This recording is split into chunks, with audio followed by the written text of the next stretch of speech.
us is to interactive, just organic search. So they'll come into Google Assistant and say, hey, I need car insurance or I'm looking for a home loan, and Google gives us that traffic 7% of the time. So when I said we're the number one voice, we get the bulk of that traffic.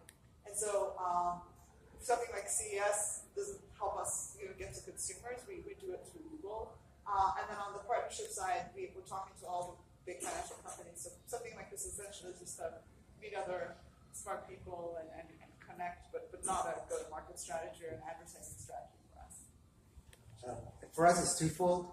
The first one is most of our manufacturing and distribution partners are here, so it's a good chance to align on the roadmap as well as discuss potential pivots and really just to build on those relationships that are so important, specifically with everybody in Asia that you don't get to see them day to day.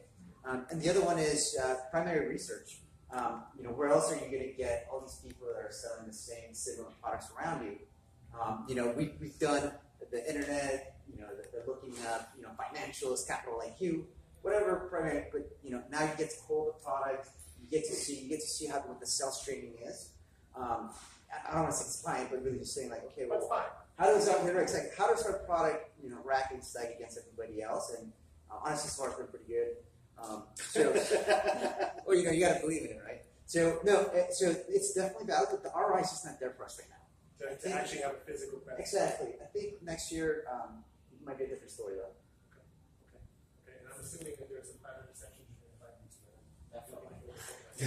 Other questions? Well, you guys must really want to drink, or you must have felt like I told you everything you need to know. Right? I got a quick question. So I'm class of 80. I've been out 39 years. And your name is? Andy Gabriel, sorry. And I went to law school because I'm a lawyer here in Las Vegas, just thought I'd know this. Is there anything left in business school that isn't tech? Real estate. Or finance? I'm just finance real estate.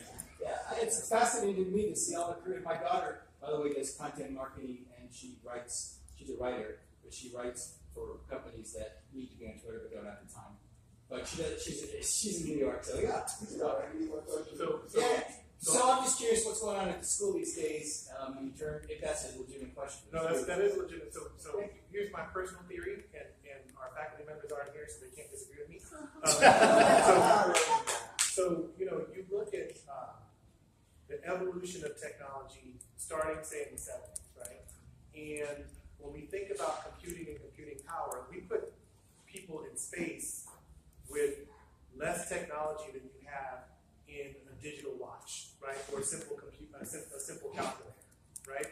And folks, we use lots of humans, right? So before that era, computers were people, right? That was what we called the people who computed, right?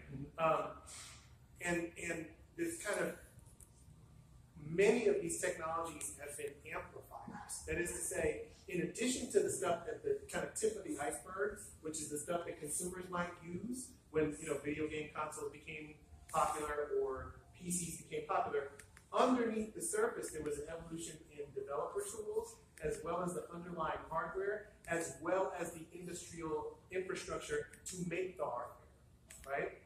So you saw kind of increasingly more of a lubricant when it came to adoption, because the sophistication of these technologies reached a point where people could adopt much more easily, and the practicality and the utility of the tech became much more obvious.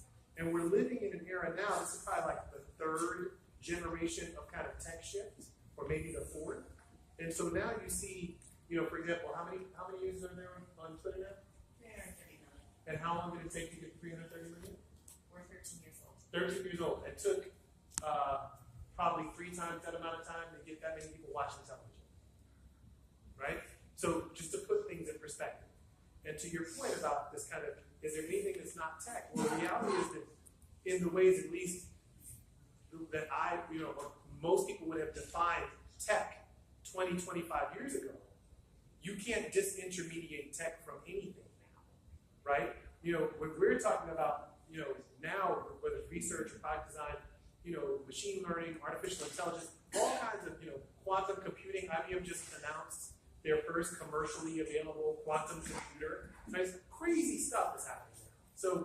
So even the laggards in terms of industries that are kind of not as, where there's not as much bang for the buck with the introduction of technology, even in those domains, they can't avoid it, right? There's no place for the Luddite industry anymore. So with respect to business training and being considered a well-educated business leader, I don't know that you can be that if you don't have some facility, but at least understanding the kind of the business value and the opportunity that technology presents, right? Like I said, that's my theory. If you go back to Emerson, they may say I'm a crackpot. That's cool, but I think that there's something to be said for kind of the era that we live in, where there's so much innovation and so much of it has tangible, practical value to the enterprise.